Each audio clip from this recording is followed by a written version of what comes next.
এই গাছটি হচ্ছে শিয়ালমতি গাছ। আর এই শিয়ালমতি গাছের যে কী গুণাগুণ সেটি আপনাদেরকে জানাবে আমাদের কবিরাজ সাহেব। আপনারা আমাদের কাছ থেকে মনোযোগ সহকারে শুনবেন।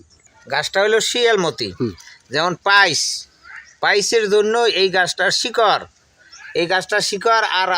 আর একটা গাছ আছে যেমন ডালিম গাছ, এই ডালিম গাছের পাতা এবং এই গাছটার শিকড় একাত্র করিয়ে বাইটিয়া আপনার বড়ি বেনাই যদি খাইতে পারে তার এই পাইস রোগ আর থাকে না, আচ্ছা, গাড়া রোগ থাকে না। বিভিন্ন কায়দা ওইটার আস্তে করে শুকিয়ে দেয়, এই গাড়া থাকবে না। এই গাছটার গুণ হইলেই আপনার শরীর করাকষা আছে থাকবে না। বিভিন্ন পদের কাজ করে এটার চূর্ণ অনেক অনেক কাজে লাগে, বিভিন্ন ধরনের কাজে লাগে। এটা ঔষধ হিসেবে ব্যবহার। গাছটা হলো শিয়ালমতি, দেখে নিন। এবং এই শিয়ালমতি গাছ তার সাথে আছে একটা রোজেলা, নাম হলো রোজেলা চুকাই। এটি আমার অনেক ভিডিও আছে, তারপর এটিও আপনাদেরকে দেখাই। এটি যদি কারো লাগে তাও আপনারা নিতে পারবেন, চারা লাগলে নিতে পারবেন এবং ফল লাগলে নিতে পারবেন। এবং এই ফলের যেমন এই উপরে একটা কাবার আছে, এই কাবার এটা দিয়ে চা তৈরি করে খাইতে পারবেন। রোজেলা, নাম হলো রোজেলা চুকাই। বিভিন্ন ধরনের গাছ আল্লাহর রহমতে হাসরাইছে। আর শিয়ালমতির আর কি এই গাছটা হলো শিয়ালমতি, এটার চিকিৎসা হলো 60টা। একটা চিকিৎসা হলো এইটা হলো মারাত্মক ধরনের কাজ হলো যার এটাই পাশে রাখেন, এই শিয়ালমতি গাছ আরো আছে, এই আছে। আমি এগুলা লাগাইয়ে রাখি। বিভিন্ন দেশে পাওয়া যায় কিনা তা বলা যাবে না, আমি কিন্তু জানি এইটা আমার মতে আমার বাড়িতে আছে। কিন্তু এই শিয়ালমতি গাছের গুণের শেষ নাই। এই যে শিয়ালমতি, এই গাছটার নাম হলো শিয়ালমতি। এই যে দর্শক দেখুন শিয়ালমতি গাছ।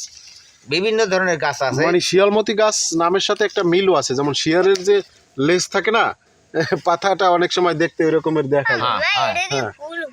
যাই হোক, শিয়ালমতি গাছ যারা খোঁজ করতেছেন, সেই শিয়ালমতি গাছ আপনারা চাইলে পাবেন আমাদের কাছ থেকে। এখানে দেখুন যে কত বড় চারা। এই গাছগুলো আপনারা যারা ঔষধি কবিরাজি শাস্ত্রে কাজে ব্যবহার করেন তারা কিন্তু অনেক সময় খোঁজেন, আপনারা পান না। যেহেতু এক একটা অঞ্চলে এক এক গাছ থাকে, অন্য অঞ্চলে সেই গাছগুলো দেখা যায় রেয়ার পাওয়া যায় না। তো সেই হিসাবে আমাদের এই ভিডিও, আমাদের এই প্রচেষ্টা হচ্ছে যে আপনারা যারা খোঁজ করেন রেয়ার গাছ, ঔষধি গাছ, তাদেরকে আমাদের একটু সেবা দেওয়া, আর তারাও একটু যাতে স্বস্তি পেল।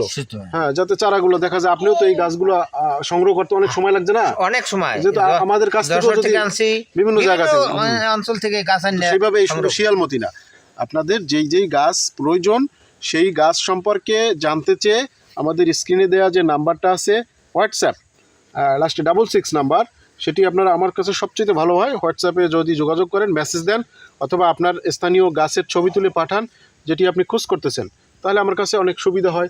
বা এই কবিরাজ সাহেবকে আমি দেখাইলে সেও ছবি দেখে চিনতে পারে। কিন্তু অনেক সময় নাম বললে হয় কি যে ওই এলাকায় কি নাম, এই এলাকার নামের সাথে মিল হয় না। আর যদি আমরা ছবি দেখি তাহলে পাতা দেখে, সেটার বিভিন্ন ফুল দেখা, লক্ষণ দেখে আমরা কিন্তু বুঝি যে এই গাছটা এই গাছ। তো দর্শক, যাই হোক, শিয়ালমতি গাছ দরকার হলে জানাবেন, আপনাদেরকে সুস্থ সবল সুন্দর চারা পাঠাবো। আল্লাহ হাফেজ, ভালো থাকবেন সবাই। আসসালামু আলাইকুম।